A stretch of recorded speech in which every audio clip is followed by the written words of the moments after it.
আসসালামু আলাইকুম, কেমন আছেন আপনারা? দারুণ টেস্টি আমের পাউন্ড কেক তৈরি করে দেখাচ্ছি। আর তৈরি না করে খেলে বুঝতেই পারবেন না কতটা টেস্টি।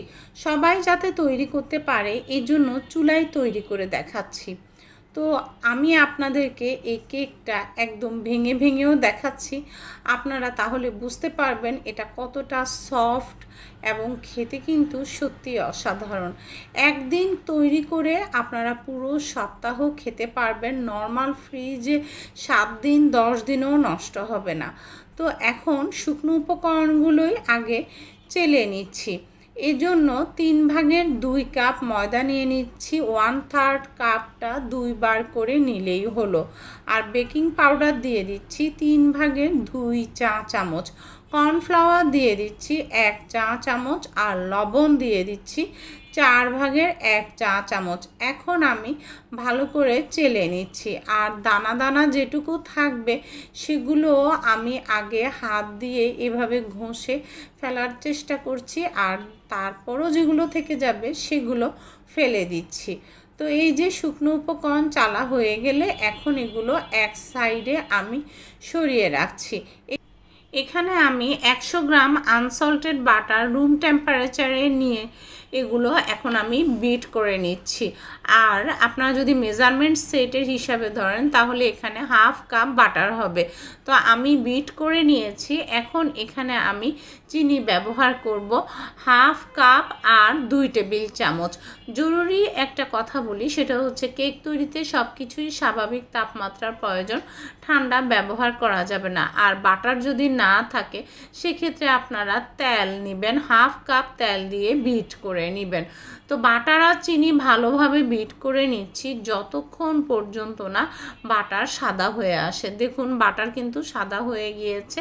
এখন আমি রুম টেম্পারেচারে একটা ডিম দিয়ে আবার ভালো করে বিট করে নিচ্ছি। একটা ডিম যখন ভালোভাবে বিট হয়ে যাবে আপনারা লক্ষ্য করুন একদম কীরকম হয়েছে, একটা ফোমি ভাব চলে এসেছে, কালারও চেঞ্জ হয়ে গিয়েছে। ওই পর্যায়ে আরেকটা ডিম দিয়ে বিট করে নিতে হবে। তো আজকে 2টা ডিমই আমরা ব্যবহার করব। তো আমি এটাও ভালোভাবে বিট করে নিচ্ছি। আপনারা দেখেই বুঝতে পারছেন ভালোভাবে বিট হয়ে গেলে হাত দিয়ে আমি দেখে নিচ্ছি, দেখুন চিনিটা গলেছে কিনা। চিনি যদি না গলে তাহলে আরও কয়েক মিনিট বিট করতে হবে। তো এখানে আমি এখন 2 টেবিল চামচ আমের পিউরি দিচ্ছি। আমের পিউরিটা আমি ভালোভাবে ছাঁকনিতে ছেঁকে নিয়েছি। ম্যাঙ্গো এসেন্স দিচ্ছি 1.5 চা চামচ, 1.5 টিস্পুন। আর অরেঞ্জ ফুড কালার সামান্য দিচ্ছি। তো এটা অপশনাল, সুন্দর কালারের জন্য ব্যবহার করেছি। বিটারের সাহায্যে লো স্পিডে আমি মিক্স করে নিচ্ছি। সব উপকরণ খুব সুন্দরভাবে মিক্স হতে হবে, কিন্তু তাই বলে দীর্ঘ সময় বিট করা যাবে না। যতটুকু বিটিং প্রয়োজন মিশানোর জন্য জাস্ট ততটুকু বিটিংই করবেন। তো এখন সেই চেলে রাখা শুকনো উপকরণগুলো আবার আমি স্ট্রেইনারে সুন্দর করে চেলে নিচ্ছি। তাহলে দলা দলা ভাব যদি আবার এসেও থাকে সেটা চলে যাবে। ব্যাস, এবার আমি মিক্স করে নিচ্ছি। সুন্দরভাবে মিক্স করতে হবে যাতে করে কোনোরকম কোনো দলা দলা ভাব না থাকে। সেই ফাঁকে বলি, সবাই ইউটিউবে চ্যানেলটাকে সাবস্ক্রাইব করে পাশে থাকবেন, পাশের বেল আইকনটা প্রেস করবেন যাতে করে নো ফেল ক্লিয়ার ডিটেলস করা রেসিপির ভিডিও নোটিফিকেশন আপনাদের কাছে পৌঁছে যায়। আর যারা ফেসবুকে ওয়াচ করছেন ফলো দিলেই পৌঁছে যাবে নোটিফিকেশন। দেখুন কনসিস্টেন্সিটা কেমন হবে। তো হয়ে গেল ব্যাটার তৈরি। এদিকে আমি 7 ইঞ্চি বাই 4 ইঞ্চি মোল্ড নিয়েছি, আর এখানে বেকিং শিট আমি নিচে সেট করে নিয়েছি তেল দিয়ে, চারপাশেও একটু তেল লাগিয়ে নিয়েছি ব্রাশ দিয়ে।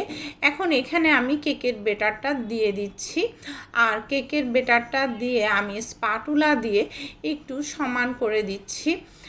ডেসক্রিপশন বক্সে কতটুকু কি ব্যবহার করেছি সবই দিয়ে দিয়েছি আপনাদের বোঝার সুবিধার্থে। আমি একটু ঝাঁকিয়ে নিচ্ছি বা ট্যাপ করে নিচ্ছি যাতে করে ভিতরে কোনো এয়ার বাবলস থাকলে উঠে আসে। তো দেখুন এখানে আমি ফুটোটা একটা লবঙ্গ গুঁজে দিয়েছি যাতে ভাপ না বের হয়। আর 1/2 ইঞ্চি বালি দিয়েছি, 2টা স্ট্যান্ড দিয়েছি, ডাবল স্ট্যান্ড দিয়েছি। এটা আমি কভার করে 10 মিনিট আগে প্রি হিট করে নিয়েছি। তো এখন আমি কেকটা এখানে দিয়ে দিচ্ছি। আর আর কভার করে দিচ্ছি। এতক্ষণ চুলার আঁচ হাই ছিল, এখন চুলার আঁচ কমিয়ে দিচ্ছি। তো দেখুন লো এর সামান্য বেশি হবে, লো আঁচের চাইতে সামান্য বেশি আঁচে আপনাদেরকে আগুনের আঁচটা দেখিয়েছি। এভাবে আমি 40 মিনিটের মতো বেক করে নিয়েছি। তো 40 মিনিট পরে আমি আপনাদেরকে দেখাচ্ছি কেমন হয়েছে। আর আপনাদেরকে অবশ্যই চেক করে নিতে হবে টুথপিক ক্লিয়ার এসেছে কিনা। যদি না আসে সেক্ষেত্রে আরও কিছু বাড়তি সময় বেক করে নিতে হবে। তো আমার এখানে টুথপিক বা কাবাব কাঠি দিয়ে দেখলাম পুরোপুরি ক্লিয়ার এসেছে। কেকটা কিন্তু এখনই মোল্ড আউট করিনি, আমি ঠান্ডা করে তারপর মোল্ড আউট করেছি, কারণ কেক গরম অবস্থায় একদম সফট হয়। আর ঠান্ডা অবস্থায় কতটা সফট আমি সেটা আপনাদেরকে দেখালে আপনারা বুঝতে পারবেন যে গরম অবস্থায় কতটা আর সফট থাকতে পারে। মানে এটা ঠান্ডা হওয়ার পরও কিন্তু একদম সফট।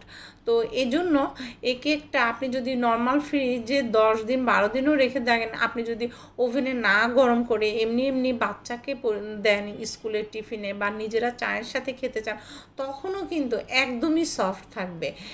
আমি তো সব সময় আমের দিনে তৈরি করে এয়ারটাইট বক্সে নর্মাল ফ্রিজে রেখে দেই 10-12 দিনের জন্য, কিন্তু থাকে না, খুবই তাড়াতাড়ি শেষ হয়ে যায় চায়ের সাথে বাচ্চার টিফিনে কিংবা যখন তখন বাচ্চাদের বায়না মেটাতে এই কেকটা তৈরি করতে পারেন। বড় ছোট সবাই অনেক বেশি লাইক করবে। আশা করি আজকের এই রেসিপিটা আপনাদের অনেক বেশি ভালো লাগবে। ফিডব্যাকটা কিন্তু অবশ্যই আমাকে জানাবেন। পরবর্তী ভিডিও দেখার নিমন্ত্রণ রইল।